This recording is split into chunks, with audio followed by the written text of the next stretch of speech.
It is 1776. John Adams asked Thomas Jefferson to draft the Declaration of Independence, a document proclaiming to the king, America is under your rule no longer. Thomas goes to ask Adams if he would like to help him in the writing. I will not. You should do it. Oh, no. Why will you not? You ought to do it. I will not. Why? Reasons enough. What can be your reasons? Reason first, you are a Virginian, and a Virginian ought to appear at the head of this business. Reason second, I am obnoxious, suspected, and unpopular. You are very much otherwise. Reason third, you can write 10 times better than I can. Well, if you're decided, I'll do as well as I can. Very well. When you have drawn it up, we will have a meeting. Thomas sits in his study, writing what will become the most iconic line of the Declaration.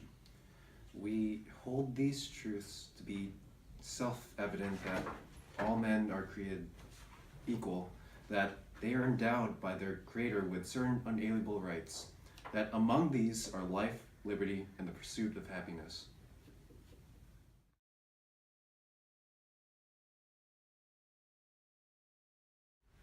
Thomas reads a letter from his dear friend, Henry Lee, about the rough draft of the Declaration of Independence.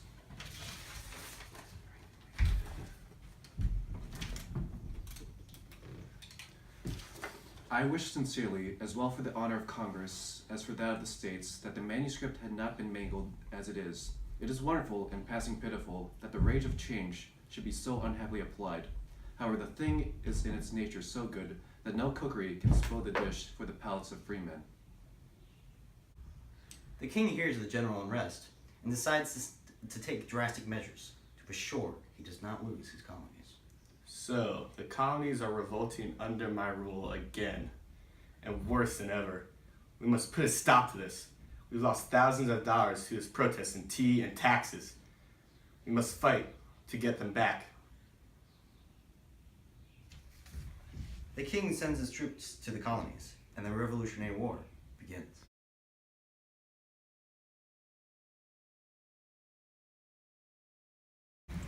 The revolution has been going on for many years now, and the deciding battle of Yorktown is underway, with Hamilton leading the battalion. We have to take them down at Yorktown, cut off the ports. But sir, we've been fighting for so long. We move into Yorktown now. Go! They've surrendered! The king gives up on the war effort, since it has become too costly to go on. This war we cannot win. I must loosen my hold on my colonies and let them go. They want to be free. Fine. Let them have their freedom. We'll see how they function all alone in the middle of the ocean. Go send a messenger to give them the news. In their studies, James Madison, John Jay, and Alexander Hamilton wrote the Federalist Papers, trying to convince the public to embrace the Constitution under the name Publius. Here in strictness, the people surrender nothing, and as they retain everything, they have no need of particular reservations. We, the people of the United States, to secure the blessings of liberty to ourselves and our posterity, do ordain and establish this Constitution for the United States of America. Here is a better recognition of popular rights than volumes of those aphorisms which make the principal figure in several of our state bills of rights, and which would sound much better in a treatise of ethics than a constitution of government.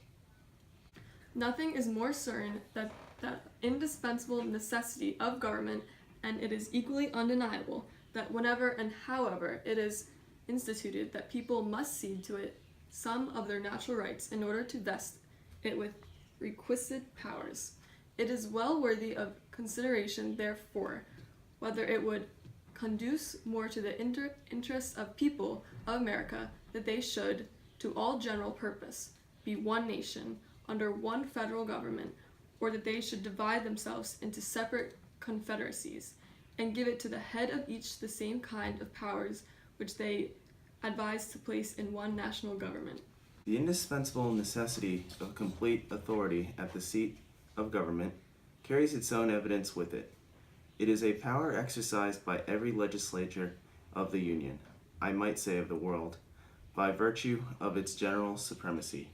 Without it, not only the public authority might be insulted and its proceedings interrupted with impunity, but a dependence of the members of the general government of the state, comprehending the seat of the government, for protection in the exercise of their duty, might bring on the national councils an imputation of awe or influence, equally dishonorable to the government and dissatisfactory to the other members of the Confederacy. The Anti-Federalists tried to combat the Federalist Papers by writing papers of their own, under false names. There is no danger of a dismemberment of our country unless a constitution be adopted which will enable the government to play the enemies on our backs. By the Confederation, the rights of territory are secured. No treaty can be made without the consent of 9 states. While the consent of 9 states is necessary for the cession of territory, you are safe. If it be put in the power of a less number, you will infallibly lose the Mississippi. As long as we can preserve our unalienable rights, we are in safety.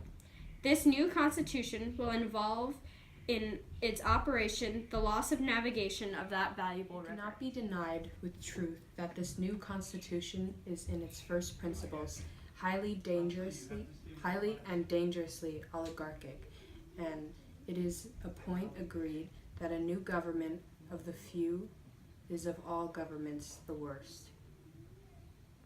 I'm fearful that the principles of government inculcated in John Adams' treatise and enforced in the numerous essays and paragraphs in the newspapers have misled some well-designing members of the late convention.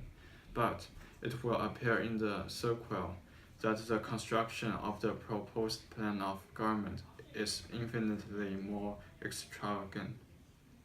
After the Anti-Federalist protest, and Rhode Island refusing to ratify the document without it, the Bill of Rights is written, giving the citizens of America their born rights. The Anti-Federalists finally accept the Constitution, and it is ratified by all 13 states December 7th, 1787. America's government was born.